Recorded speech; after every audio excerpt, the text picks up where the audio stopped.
Good morning, good afternoon, good evening, whatever it may be to you right now.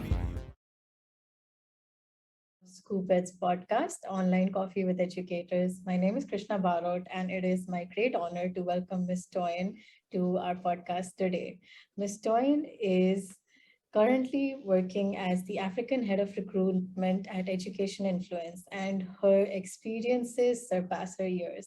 She comes from Lagos, Nigeria, and is a proud mother of two children who, interestingly, were her source of inspiration when she entered the field of child development. While parenting her children, she discovered a lot of strategies and new concepts about child development, which she later went on to implement in various schools and with great success. She got her bachelor's in microbiology and is currently pursuing a master's in advanced teaching. For her, the teaching journey began a long time ago. 19 years ago, she joined a top international school in Nigeria. And with her knowledge, her passion, and understanding of children, her creativity, and all the approaches she took, all of these things helped her climb the ladder to success very fast. Right now, she does many things. She hosts webinars and workshops. She's a facilitator of the early years and Montessori education in Nigeria. She works with many prestigious organizations such as Teach for Nigeria and the Teacher Network Foundation, amongst many other organizations. A fun fact about Ms. Toyin is that she is introverted. And so this is going to be a very interesting conversation. Welcome again, Ms. Toyin. It is Thank my you. honor to have you here today. So is there anything you would like to say about yourself? Well, I think you've said everything about myself. When you mentioned the fact that I'm introverted, to so many people, they wouldn't know that fact Yes. because I get to be at my best when I'm in the midst of children. So you won't see the introverted thing, but when I'm outside children, I get withdrawn to myself. That's wonderful. Okay, so now we will dive straight into the question and answer session. My first question Okay. for you is, since you have spent so many years in the field of early child education, I want to know that according to you, are there certain inherent traits or skills that a teacher requires which makes them better suited for such a role? Yes, for you to come into the education phase of the early childhood education, first thing that I would expect or that you must have as an educator is passion.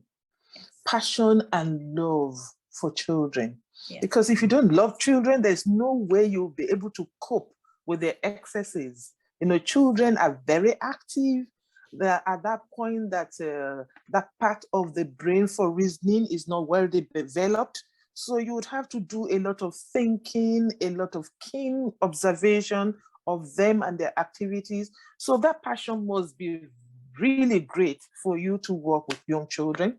Then patience is another skill you must have, or trait you have to have working with children. It's not easy working with children because they are not your biological children. Even your biological children, you have issues taking care of them. So you could imagine a situation where you will be working with 3, 4, 5 children at a go. So you must have the spirit of patience for you to be able to handle them. So it's really very important. Love, passion, and patience. Yes, definitely. Like you just mentioned, dealing with young children, it's no easy task. Even if you have 5 different children in a classroom, somebody is completely different. And, they all have things that make them happy or sad or angry, and managing them is no Exactly. easy task. So, are there certain strategies that you have come up with over the years and that you implement to make the process slightly easier? Yes, my teaching strategies are always being informed that by that Confucius saying, All right. I hear and I forget. I see, I remember. I do and I understand. So for Okay. young children, it's not so much about talking and talking and talking. They have to see what you are talking about. They want to handle it. It is Yes. in handling that understanding come for these children. So you can't teach them by rote. No, there must be hands-on Of course. activities, exercises in their environment. That is how the brain learns.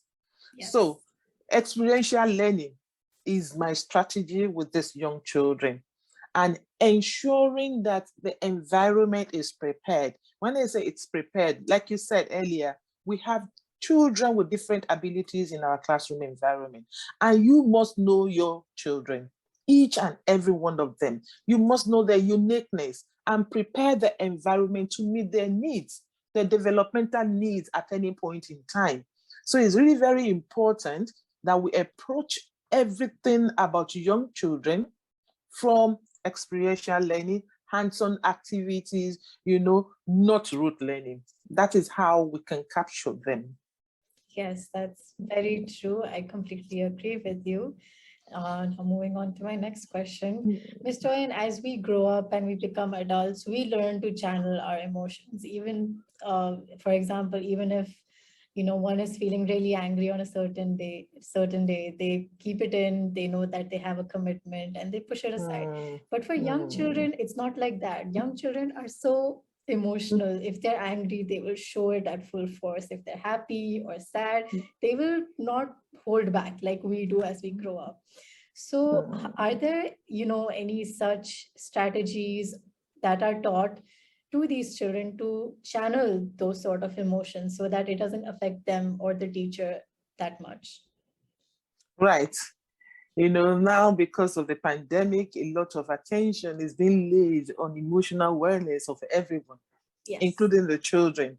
They feel what we feel. And I say that when it comes to children, everything is from the beginning.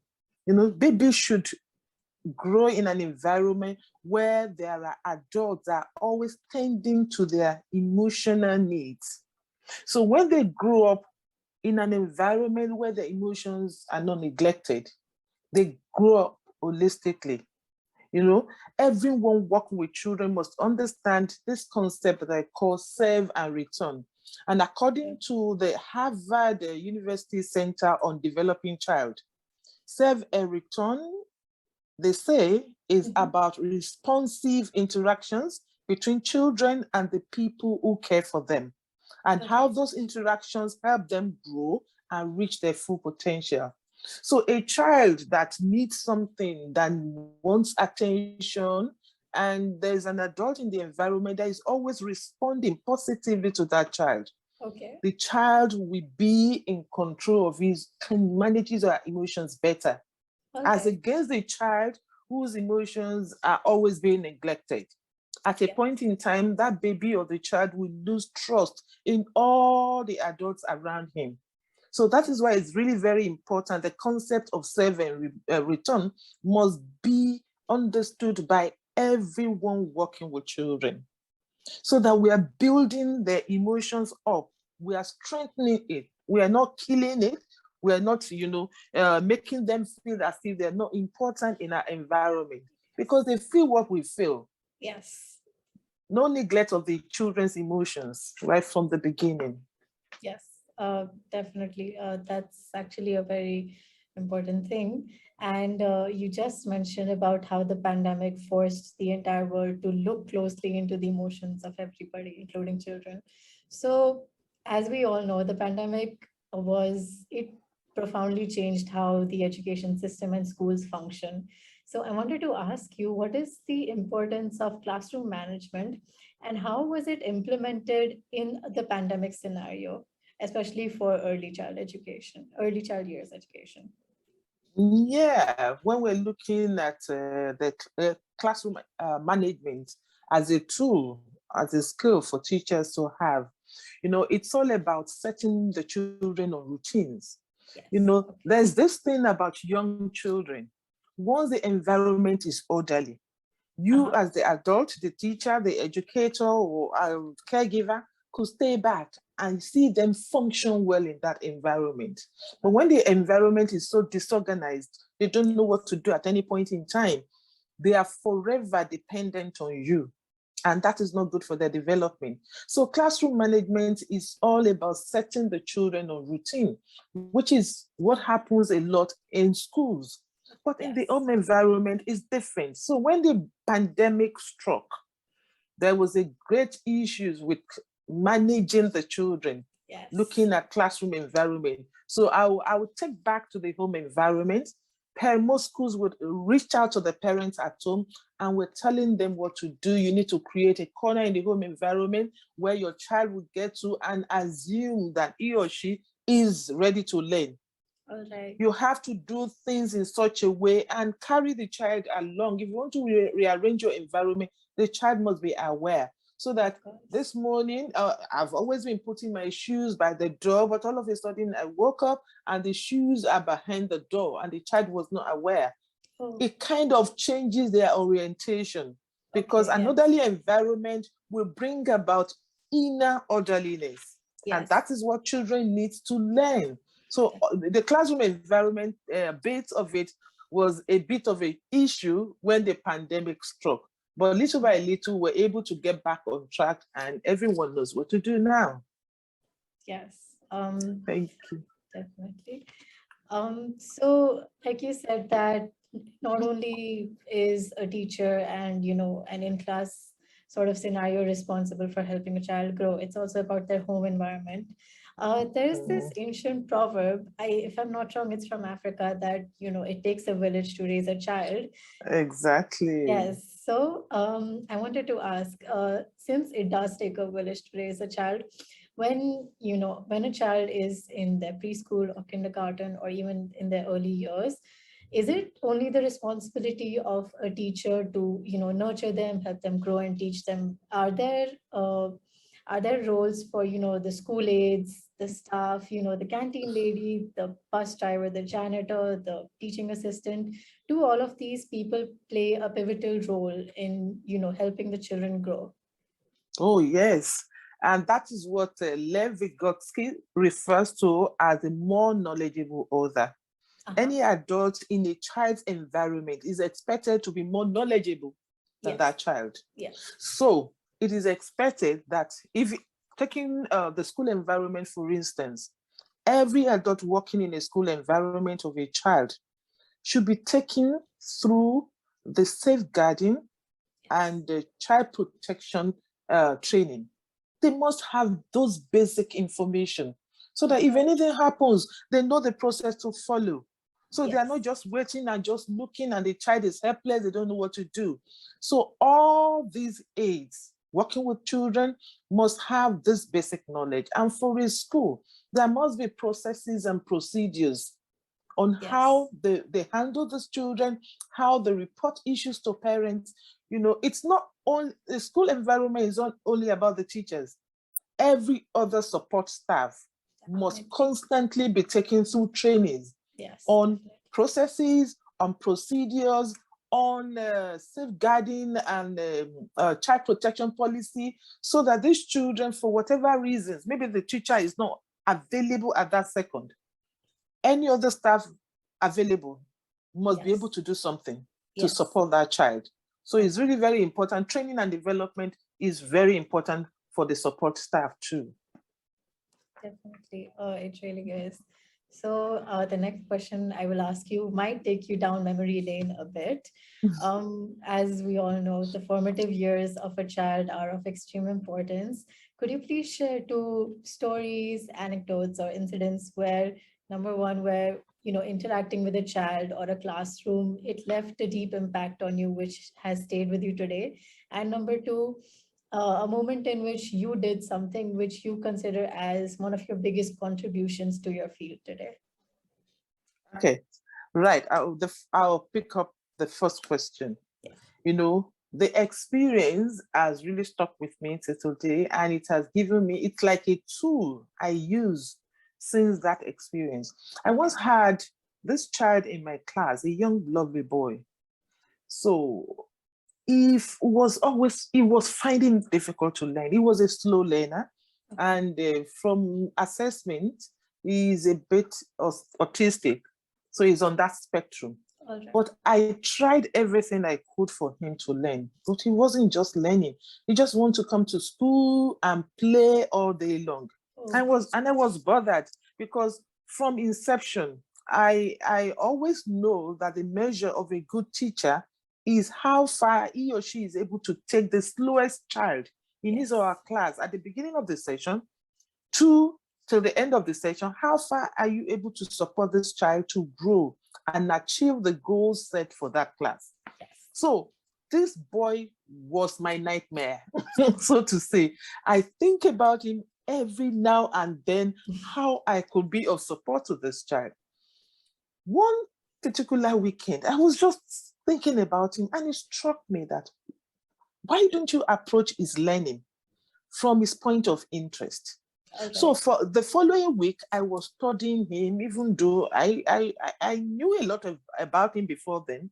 So I was intentionally studying him to see what he likes the most. All So right. then he's always talking about Spider-Man, Spider-Man. He loves this Spider-Man cartoon. Come to school, it's as if everything is about Spider-Man. Oh, Mr. Awofeso, I want to talk to you about Spider-Man. I said, okay, I'll listen. So that instructed me that why didn't I approach his learning using Spider-Man characters? So I got some learning materials, I got Spider-Man images, even on the reading corner where I do one-on-one read aloud with them. So I Wow. pasted Spider-Man on the wall and all of that before he came to school the following Monday.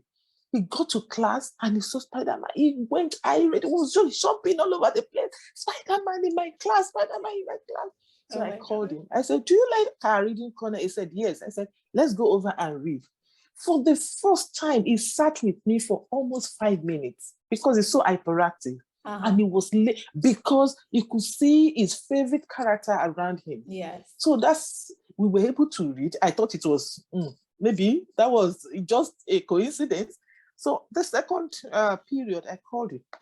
Would you like to do some language and literary activities with me? I said, I have a new set of materials. He said, let me see. So it was Spider-Man images and all of that. He listened. Wow. Throughout the week, I was able to capture him. So that left an indelible mark on me that, okay, if you approach teaching and learning from the child's point of interest, you will capture him. You will capture his interest. And that was the case with that young boy. And at the end of the day, was able to reach the set goals for that class for that academic year. That's So wonderful. it was interesting. Excuse me. So on the other one, on what I've been able to do, yeah, I have been able to touch so many lives when it comes to teacher development. Yes. I do a lot of pro bono trainings for teachers.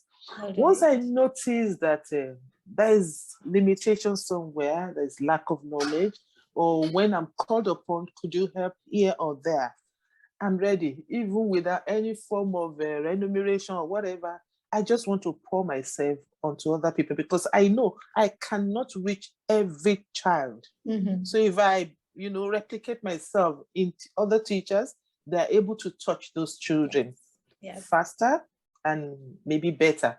So I do a lot of that, and that has really helped. I get a lot of feedback from teachers, from parents on those activities. That's wonderful because in a time where there is a shortage of good teachers, passionate teachers, it's actually very wonderful to see people like you who get out there and face everything to give their best. Teaching Thank really does you. require passion.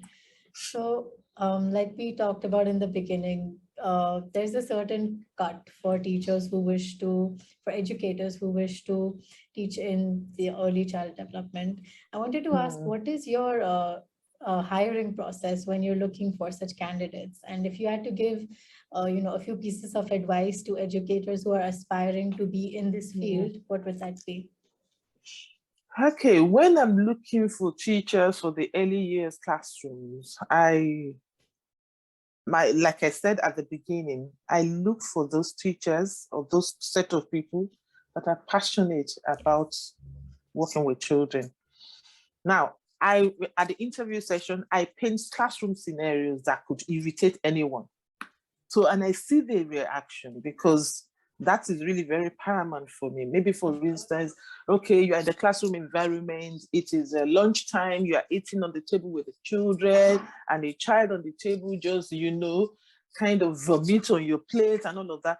When you, from their reaction, you would know how this kind of person will react in this real life scenario if it happened in the classroom environment. So that has really helped me to pick on teachers that are really passionate, that have the love for children, because you can only have love for children for a child to, vomit on your table, and you're still able to get up, clean up, and carry on. It takes a lot. It takes that love for children and all of that. So I would advise for anyone coming to the education industry not to come because you don't have a job to do for now, maybe as a as a stepping stone to where you are going. No, you can't function well. And I always tell people to remember, these are jobs. We're doing it unto the Lord because we're working with life, we're developing life.